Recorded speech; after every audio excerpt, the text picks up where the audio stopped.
श्री स्वामी समर्थ. तर आता आपण कृष्णामाई मंदिराचं दर्शन घेऊन निघालो आहोत महाबळेश्वराच्या दर्शनाला. इथून कृष्णामाईच्या मंदिरातून आल्यानंतर आपल्याला इकडे जायचं आहे. शाळेला चालले.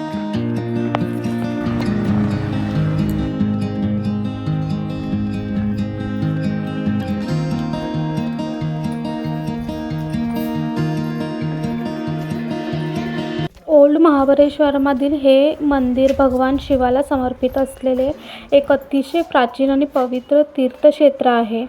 12व्या शतकातील हे मंदिर हेमाडपंथी शैलीतील बांधलेलं आहे. 12 ज्योतिर्लिंगा इतकंच महत्त्व या शिवलिंगालाही आहे.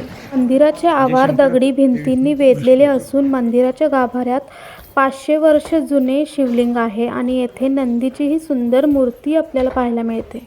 पौराणिक कथेनुसार भगवान शिवाने महाबली नावाच्या राक्षसाचा वध केला होता म्हणून येथे वास्तव्य केले. म्हणूनच या ठिकाणाला महाबळेश्वर असे नाव पडले.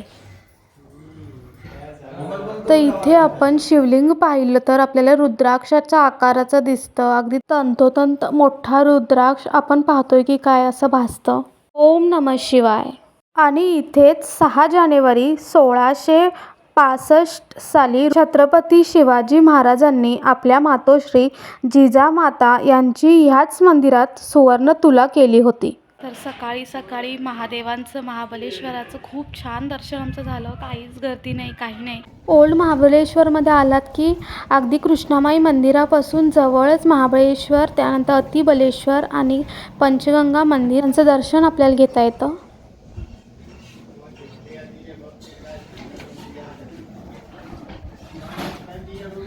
तर हम्पीमध्ये आपण नरसिंह भगवानाचं मंदिर पाहिलं होतं. त्यानंतर उग्र नरसिंहाची मोठी मूर्ती पाहिली होती आणि कालच एक इतकं प्राचीन नरसिंहाचं मंदिर पाहायला मिळालं, शांत रूप, उग्र रूप.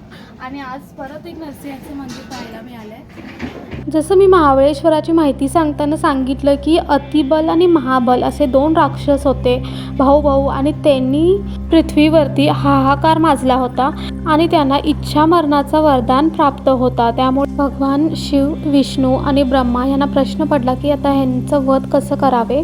आणि त्यामुळे ते तिघेही आदिमाया आदिशक्तीकडे गेले असता मातेने त्यांना सांगितलं की मी ह्या दोन्ही राक्षसांशी संवाद साधते. आणि तिने तसे केले असता दोन्हीही राक्षस भगवान शिवांच्या हातून मरण पत्करायला तयार झाले. पण त्यांची एक अट होती की भक्तांनी त्यांच्या नावावरून महादेवांना इथे ओळखावेत अशी इच्छा होती. त्यामुळे महाबळेश्वर आणि अतिबलेश्वर असे 2 शिवलिंग इथं स्थापन झाले.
पंचगंगा मंदिर हे हिंदू पौराणिक कथेनुसार या ठिकाणी भगवान विष्णूंच्या इच्छेनुसार ह्या 5 नद्या प्रकट झाल्या होत्या.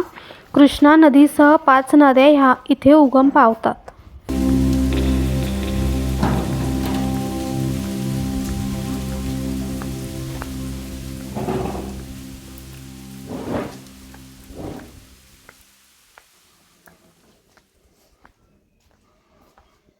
पंचगंगा मंदिराचं दर्शन झालेलं आहे. तर इथं आपल्याला कृष्णा नदी, वेण्णा, कोयना, त्यानंतर सावित्री आणि गायत्री असे 5 नद्यांचं संगम आपल्याला पाहायला मिळतं. आणि भागीरथी नदी आणि सरस्वती नदी या गुप्त रूपात असतात. नाही, भागीरथी नदी दर 12 वर्षांनी येते कृष्णा नदीला भेटायला आणि सरस्वती नदी ही दर 60 वर्षांनी येते.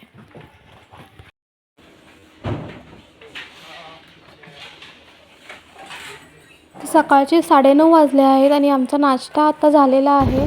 तर आता आपण निघालो आहोत पुढच्या स्पॉटवर. व्हिडिओ आवडला असेल तर लाईक, शेअर आणि सबस्क्राईब करा. भेटूया पुढच्या व्हिडिओमध्ये. श्री स्वामी समर्थ.